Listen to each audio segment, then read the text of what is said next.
Do you wish that you didn't have to be so harsh in your parenting? Or do you feel guilty for being harsh and know that there is a better way, but you just don't know what that better way is? You were raised with parents who, were quite firm with you, harsh when they needed to be, and that served you. So what's wrong with it now? Why doesn't it work for your child?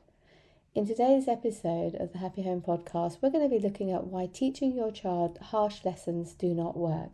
So if you've been looking for the right approach to correct your child when they've made a mistake, then tune into today's episode. You're going to love it.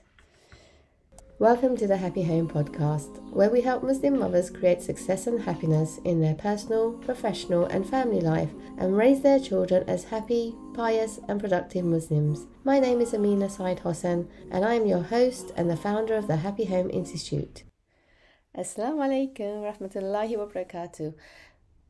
My name is Amina Sayed-Hossen and I'm your host for today's podcast, Why Teaching Your Child Tough Lessons Do Not Work.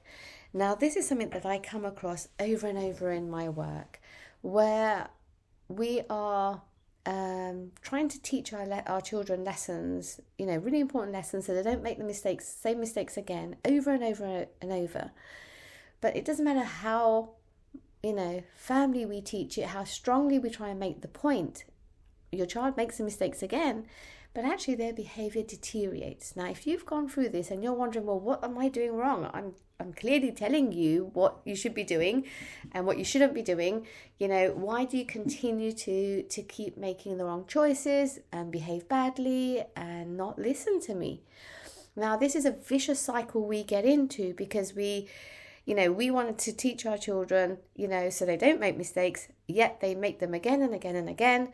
Our lessons become a bit tougher, a bit harsher, a bit more abrupt and firm, and yet you see your child making more mistakes. Now, how is that possible?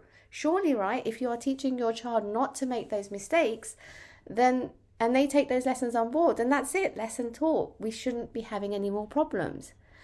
But when you continue to see your child's behavior does not improve, and you're wondering, well, what am I doing wrong? Because I'm teaching you, I'm telling you, I'm showing you, and yet it's not improving. And then when you start doubting yourself, you start feeling like a failure. You're wondering what you're doing wrong. You start looking at everything that you could be doing. And all it could be is that your approach needs tweaking. So today I want to talk to you about harshness. And when we're parenting from a harsh place, the impact of that and why it doesn't work. Because many of us would have grown up with the idea that it didn't do me any harm. My parents were tough with me and it didn't do me any harm, And yes, that authority kept us in check. But we're dealing with children from a very different time now where, the expectations are different. Our parents weren't, expected to be seen and not heard. Things have changed. Now children have a voice, and so times are different, number one. Two, that really didn't work. In fact, those tough lessons, either made us continuously try and get our parents' validation, or it may have made us pretty angry. And so if your parents were tough with you, you may have become quite tough with your children, but you're wondering, where is this frustration or anger coming from? And it could have been, things that you've gone through in your childhood or, the frustrations you're carrying. So we know it doesn't work, even though we say it didn't do me any harm. Maybe it didn't harm us, but maybe it didn't help us flourish either. So I want to talk to you about your child now and how our approach really makes a difference it's not just what we say, it's not just, what we're trying to teach them, it's how we teach the lesson that is key. So if your child isn't listening, no matter how many times you've taught them, you might find that you need to tweak your approach rather than the lesson you're teaching. So what does harshness look like? Well, it comes in different forms, doesn't it? But you might find that, you're quite abrupt. You're quite fed up and impatient. Like, again, are we dealing with this again? Are you telling me, are you seriously doing this again? Haven't I told you 100 times? So you're a little bit sharp, a little bit abrupt, a little bit frustrated. You may also start questioning, like, why did you do that? And looking for someone to blame, like, haven't I told you already? Or why? What's going on? And you may even say things like, why are you making my life so difficult? And so it becomes about how they're making your life difficult. And that's, that could be how you react. You may go quiet, or you might get angry. And when you get angry, you might be pointing out their faults, all of their faults, or reminding them of their previous mistakes. Look, you've done X, Y, and Z. You really should be looking at your behavior here. These are very different, common ways of parenting, because we didn't really learn a different way, if that's how we were parented ourselves, for example. We might go on and say things like, how could you do that? You're so bad. Or we may say worse things than that. Why are you behaving? I've heard parents even say, why are you behaving like shaitan? And things like that. And what's wrong with you? So sometimes the harshness might not come in how loud you are or how aggressive you are. It might come in how harsh your words are or how deeply it cuts. Okay? And you may find it really difficult to stop the harshness until you see that they're apologetic, that you've got some sort of response, some sort of acknowledgement. So you keep going until you get that. So it may be even in the continuation of it that you may be harsh. So there's different ways that we can be harsh in dealing with our children's mistakes. Now, as you're probably hearing this, you're probably thinking, yes, okay, I do that and I do this, but there's a reason. Yes, there is a reason. We're not doing it to be mean. We're not doing it because we don't love our children. We don't want good for them. In fact, often we're telling ourselves, as we're being harsh, and we know we're being harsh, and we might be taking away, everything that they have, consequences, everything that they love, I'll take it all away. And we're not doing it to be mean, even though we're upset that they're making our lives difficult. We might be doing it because, one, we know it's our responsibility to teach them, so we want to teach them lessons. Sometimes we have to teach them tough lessons for them to learn, right? That's what it seems like. We want to make sure they don't do it again because we want good for them. We don't want them to keep having difficulty. So we may have good intentions, but it doesn't mean our execution is effective or actually helping our children. In fact, what we're doing when we're harsh in these ways that I've described is we're shaming our children into submission, like making them feel so bad that they realize what they did was bad and they don't do it again. That's ultimately the objection.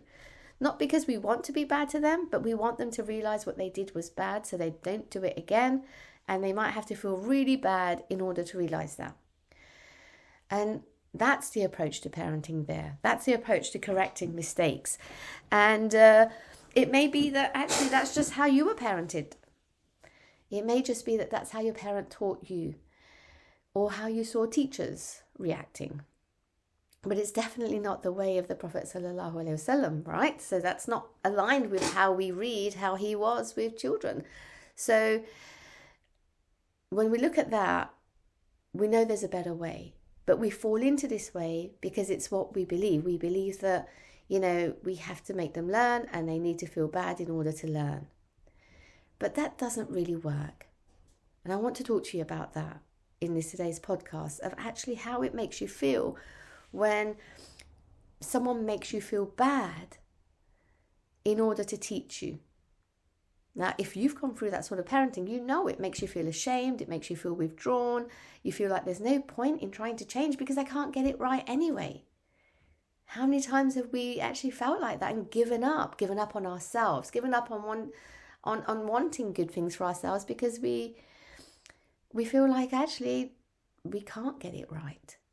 And that's how our children feel. You see, that's why it doesn't work, because actually the truth is this, the very truth of the nature of who we are as human beings is that when we feel bad about ourselves and who we are, we believe we're bad, And we will therefore behave badly, because whatever is in our heart is going to show in our limbs. Remember, there is a piece of flesh, and if that is good, then the body is good. And if that is corrupt, the body is corrupt. So when we're trying to address our children's behavior, it really goes back to how they see themselves and how they think about themselves and who they think they are. And that's what you're getting through their behavior. If they feel good, then they will believe they're capable of good, and they'll want to do more and more good. So rather than focusing on what's the external things that you see, the external behavior you're seeing, you really need to look at what is going on with your child. How do they feel about themselves? Do they think they're good? Do they feel that they are able to handle, situations and deal with them well? Or do they think that they will always make the wrong choice, and therefore they make the wrong choice?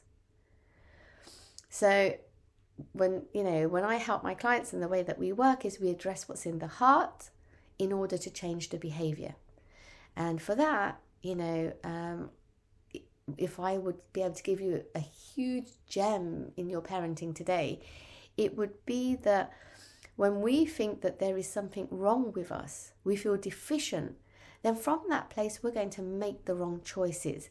So it's really important as parents that we don't help our children think that there's something wrong with us or that they're deficient, because they will just keep making the wrong choices. So saying things like, what's wrong with you? It's definitely a no-go. Why are you not normal? That's a no-go. Why can't you be more like your sister, and the others and other children? Again, that's just going to make your child feel like there's something wrong with them. And if we're speaking like that to our children, we're going to help them get into a place where they don't think they're capable of making the right choices. And then we're looking at their choices and thinking, what's wrong with your choices? And instead of asking your child that, I want you to turn it around to say, what's wrong with the way my child thinks about himself or herself that is leading them to make the wrong choices? Because their choices are coming from how they think about themselves. And we need to really help them contribute. We really want to be a positive impact to them thinking good of themselves, and not be the ones that instigated the belief that there's something wrong with them. They're not capable, they're bad, they'll only make bad choices, they won't succeed, they'll never get anywhere in life. We don't want to be putting that into our child's heart, right? But controlling that within ourselves really comes down to how we deal with our frustration ourselves, how we react emotionally, how we see challenges, how we see problems. If we are feeling like we're living on, just barely coping with life, and we can't cope with anymore, and we don't need this, and really I don't really want to be dealing with this, then we're not going to be in a place where we can actually support our child calmly and nurturingly. We're just going to end up blaming and shaming them because we don't want to be in this situation where I'm having to deal with your challenge. But actually, as parents, that's what we're here for. We're here to help nurture them and help them through their challenges. That's the sort of parent that we want to be. A supportive one, a nurturing one who supports their child through life and giving them the tools to cope with life. How do we get there? Well, the first thing I'd say is be aware of how you're justifying it to yourself, this harsh behavior, right? This harsh reaction or the harsh approach. Saying they made me do it, or they should have listened, I don't need this, or I'm such a failure because my children aren't listening to me. Those sort of thoughts are just going to make you harsher. So be aware of that. We don't want to become harsher, we want to become more gentle. So therefore, what we need to do is address what's making our own the way we manage our emotions, our trials, so that we can be in a good place to respond to our children in a good place. And if that means you address some of the things that are causing you to get upset and live on the edge, then you need to do that. And so that you can be in a place where you can support your child, because that's what they need from you. And if and when we don't address those things and we're frustrated, we're going to see the impact on our child. Their behavior is just going to get worse and worse. And you can either see that as you failing, or you can see that as your child saying, we need to address this. We need to get on top of things here. We need to make things better. And that's going to be a much better way of you seeing your child's challenging behavior as, a clear message from your child. Some things aren't working in the approach, in the way that we're coping with life, in the way that we're, carrying our emotions. So let's address this, because I'm struggling too. I'd like you to kind of maybe take that approach on, and it will really help you be more gentler with your child, but it'll also get you to a place where you start addressing the issues that are really there and causing the problems. So if you would like some help in doing that, so that you can stop reacting harshly or parenting the way you were parented, or the impact of how you were parented, and you would like to become a more supportive and nurturing parent who doesn't blame and shame your child into submission, into listening, but you want to make them feel really good and confident about themselves, then book a consultation with me by clicking the link below, and I'll help you see exactly why you're struggling and stuck, what's not working for you and what will work for you. I'll suggest how we can work together to overcome those challenges and help you to create a happy home. And inshallah, you're going to have an most amazing journey where you get unstuck and get complete clarity on what to do and what will work for you. If you click on the link and all the appointments are taken, by the way, or you can't find a suitable time, then send me an email at connect@happyhomecoaching.com, and we can figure out a time that works, inshallah, for both of us. Also, I'm sure you've benefited from this. If you've loved it, please like and share this podcast and subscribe for future episodes in the second link below, third link, sorry. And you'll get more free help and support, and details of special offers that I run as well. Okay, I hope you have had a really enlightening experience today with me, realizing why it doesn't work and what to do instead. And I look forward to supporting you more in the future. We'll leave it there. Subhanakallahumma wa bihamdik. Ashhadu an la ilaha illa ant astaghfiruka wa atubu ilaik. Assalamu alaikum, everybody. Have a great day.